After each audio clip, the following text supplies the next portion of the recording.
Who is a man? Everyone keeps saying you need to become a man. You're a boy now. You need to become a man. But who is this man? Who is he, really? Is he the strongest, the bravest, the most responsible, the richest? What actually defines a man? I'm about to turn 18 this year. I'm young. I know that. I know that there are many things in this life that I don't understand yet. But I do have my own thoughts about this, and I want to share them. Before I continue, I want to say one thing. I'm going to use some strong words.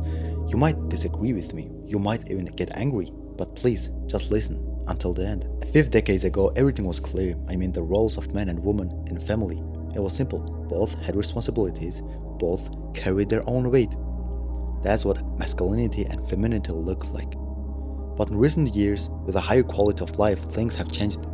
Men can now do what women used to do. Women can now do what men used to do. As a result, this natural pull toward each other is slowly disappearing. 50 years ago, men usually earned more. Today, men and women can earn the same. 50 years ago, women were allowed to be gentle, soft, feminine. Today, some men express the same traits. And because of this, the attraction between men and women is decreasing year by year. Birth rates are falling, divorces are increasing, people don't feel like they need each other anymore. That's why I think it's important to ask this question. Who is a man? I'm not a woman, so I can't define what a woman should be. So let's begin. First of all, a man must be strong. I'm not talking about physical strength. Although physical strength is also important, but I'm talking about a mental strength. When a problem appears, a man should not run away. He should not avoid it. He should not hide behind his woman or his parents. He should face the problem head on. Life is hard for everyone. Every person has problems. But when a man knows how to stand strong through pain, fear, and difficulty, the people around him feel calmer. They feel protected. Let me give you an example from my childhood. When I was very young, we were camping outside the city. It was raining heavily. There was thunder and lightning. My mom and I were very scared. But my father said calmly, "Relax, nothing will happen." And in that moment, I felt protected, even though realistically, my father couldn't control the storm, but his presence, his calm, gave us a safety. If it had been only me and my mom, we would have been terrified. Years later, I asked my father, "Were you scared back then?" He said yes. And then he said something I'll never forget. "If I showed my fear, you would be afraid too." So I didn't. This is what I'm trying to say. If a man can carry responsibility, if he can walk through pain, fear, any problems, even when it's hard, then everyone around him feels safer and calmer. The second quality, I think, it's also important, is a responsibility. Who would ever call an irresponsible person a man? No one, anywhere in the world. So what is responsibility? If a man wants a child, if he wants to become a father, then he must take responsibility. That means finding a way to provide, because without money, life becomes hard, not only for him, but for his wife and his children. Wanting a family without being ready to carry responsibility is one of the most irresponsible and stupid things a man can do.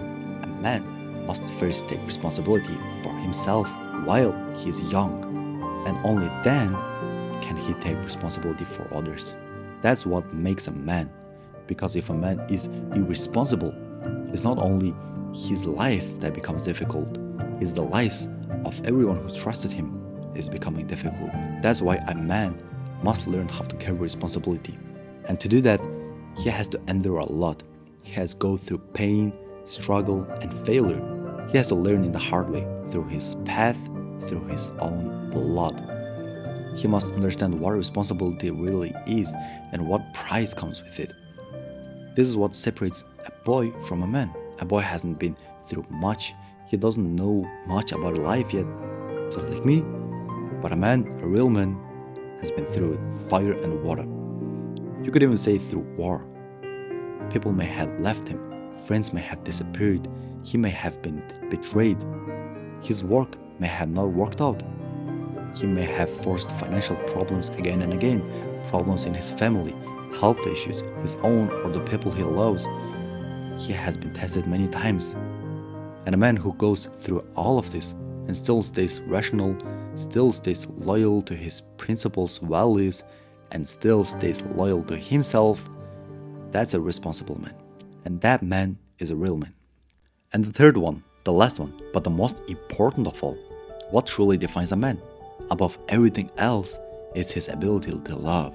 Look, a man can be physically strong, mentally strong, capable, disciplined, responsible, but if he doesn't know how to love, then something is missing. And I don't mean only romantic love, not just love between partners or within a family. I mean love for everything he's responsible for: his work, his wife, his children, his parents, his close ones, even his problems. Yes, even his problems. Because a real man understands this. When problems appear, it often means you are moving forward. If nothing changed in life, there will be no problems. Growth always creates resistance.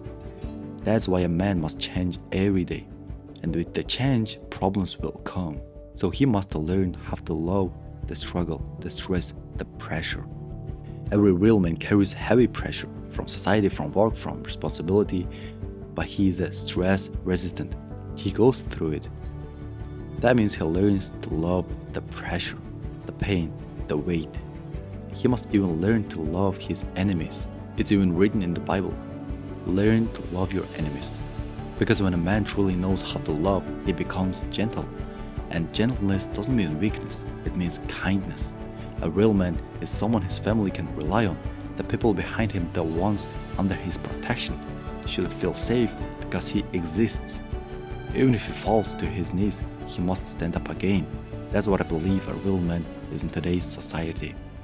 And all of us young men should strive toward these three qualities.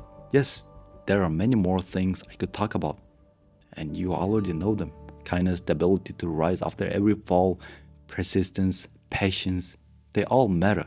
But today I shared the three most important ones, and we should move toward them every day. Thank you for listening to me today. If you like this format, please let me know. Your feedback matters to me. And if you want more videos like this, I'll keep making them.